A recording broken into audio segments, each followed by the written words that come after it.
Noticias independientes, el clamor del ciudadano. Síganos para más contenidos. En la edición del día de hoy estaremos desarrollando noticias importantes del acontecer cubano. No se lo pierdan, compartan y denle like.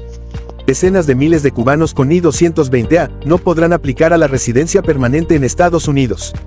La Junta Superior de Apelaciones de Inmigración del Departamento de Justicia de Estados Unidos falló en contra de que la I-220A, también conocida como Orden de Liberación Condicional, sea considerada como un parole humanitario.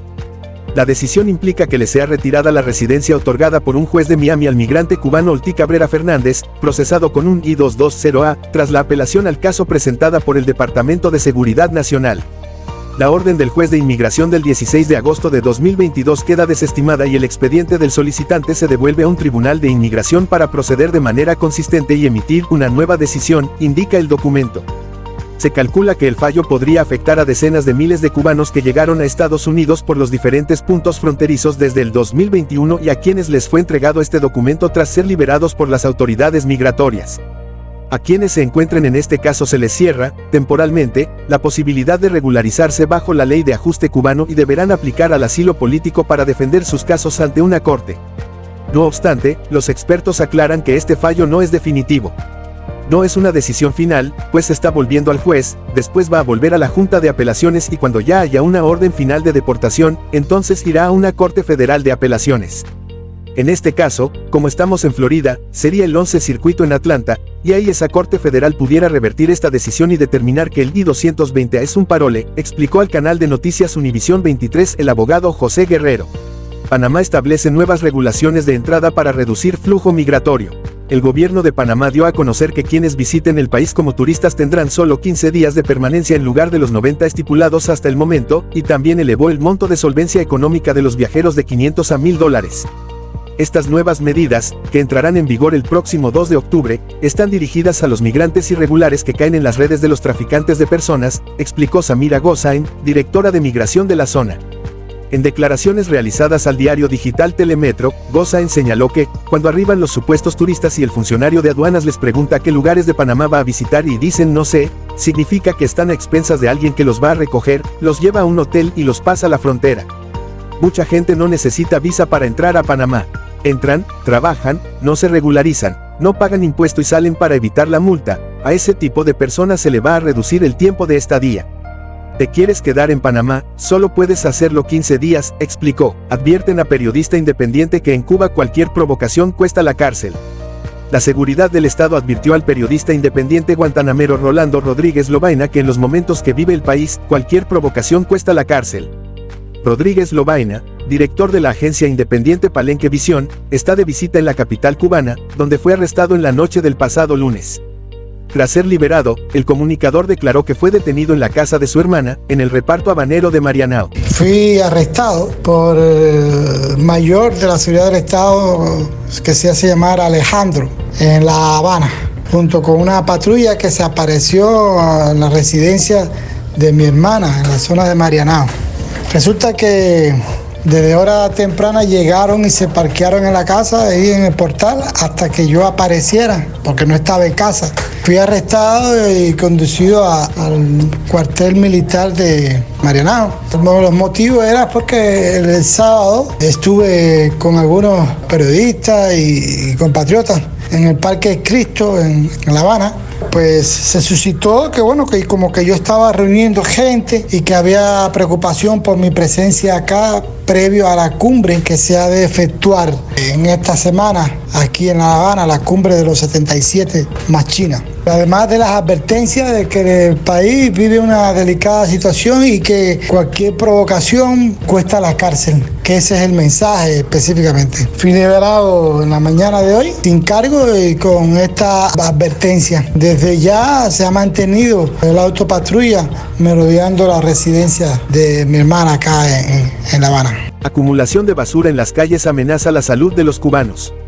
Luego de varias denuncias de cubanos en redes sociales, los problemas con la recogida de basura en la isla fueron discutidos en una reciente reunión de trabajo presidida por el primer ministro Manuel Marrero. En La Habana, con 2 millones de habitantes, solo está operando el 40% de los equipos recolectores de basura con que cuenta la empresa de Comunales, dijo en el encuentro la gobernadora de la capital, Janet Hernández Pérez, quien explicó que faltan neumáticos, baterías, piezas de repuesto, además de la limitación de combustible.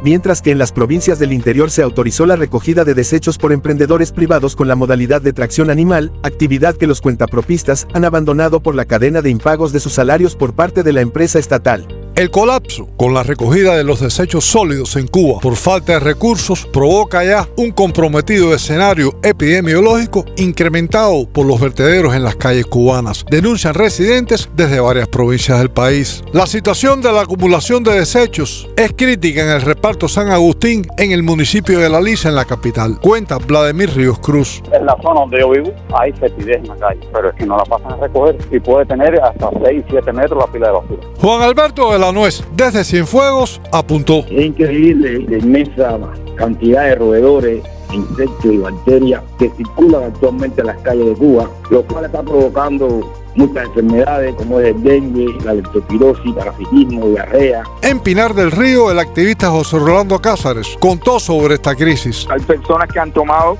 la opción de ellos mismos sanear estos basureros. Hay un gran brote de dengue en la provincia. Hace tiempo que no se fumiga esta parte aquí de la zona de reparto Hermano Balcón. En Holguín, la escasez de combustible se suma a las múltiples dificultades que enfrentan con la recogida de basura, advierte Ramón Zamora. El régimen, lo que ha puesto es un grupo de personas que con carretones recogen la basura por las casas, pero para dejarla a unos metros donde están enclavados estos microvertederos. Los vertederos están ubicados cerca de las escuelas en el reparto La Vigía en la ciudad de Camagüey. Alerta Lady Tavares. Los carretones y los caballos no llevan combustible. Es una cadena de impago y entonces la gente no quiere hacerlo ni tiene confianza en el gobierno, por supuesto. Pasa mucho tiempo sin que se recoja la basura en la ciudad de Santa Espíritus, reportó el comunicador independiente Adriano Castañeda. Se está viendo mucho la proliferación de enfermedades debido a la cantidad de desechos, de basura. 2 y 3 semanas que no pasan los carros comunales. Aguas albañales y acumulación de basura es la realidad de la ciudad de Santa Clara, destacó el emprendedor Joel Espinosa Medrano. Te digo que nos está golpeando el dengue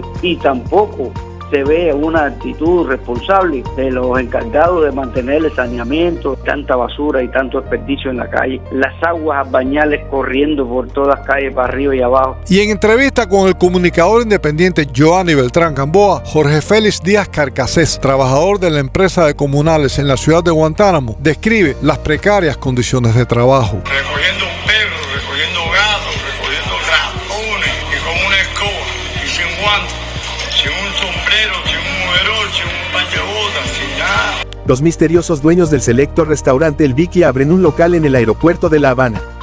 El Vicky, el lujoso restaurante cafetería dulcería, establecido desde hace 9 años en el corazón de Centro Habana, abrió una sucursal en el Aeropuerto Internacional José Martí. En concreto, el establecimiento se encuentra fuera de la Terminal 3, debajo del puente de la zona de llegadas, frente al complejo comercial de privados que llaman Boulevard. El lugar, que lleva varias semanas siendo acondicionado, según refieren empleados del aeropuerto, tiene 13 mesas, algunas grandes y otras pequeñas, que este pasado martes casi a las 11 de la mañana aún estaban limpiando y acomodando. A diferencia de muchos otros negocios, que naufragaron debido a las restricciones por el COVID-19, el Vicky no paró ni en el peor momento de la pandemia, lo cual ha sido siempre fuente de suspicacias por parte de los habaneros. Tiene otro tipo de ambiente que no es el del típico negocio privado, comenta a este diario una vecina de la calle Infanta, que observa el movimiento y la opulencia diariamente. Que nunca haya faltado ninguna materia prima en el establecimiento, que sus precios no hayan hecho más que subir, que sus dueños sean un misterio abonan los recelos. Que hayan abierto el local del aeropuerto, otro lugar privilegiado, no hace sino multiplicarlos. México ampliará por 1 año el convenio para recibir médicos de Cuba. El gobierno de México ampliará por 1 año más el convenio con Cuba para contratar a especialistas de la isla. El director del Instituto Mexicano del Seguro Social, Zoé Robledo, insistió este pasado martes en que es para cubrir el déficit de personal en la sanidad pública. En la misma comparecencia, en la habitual conferencia de prensa matutina del presidente Andrés Manuel López Obrador, el funcionario informó de la visita de Tania Margarita Cruz, viceministra del Ministerio de Salud de Cuba, y con Yamila de Armas Águila, presidenta de Servicios Médicos Cubanos, para extender el acuerdo que firmó López Obrador en su viaje a La Habana en mayo de 2022. Nos despedimos de una edición más de noticias, no sin antes invitarlos a que se suscriban, compartan y denle like.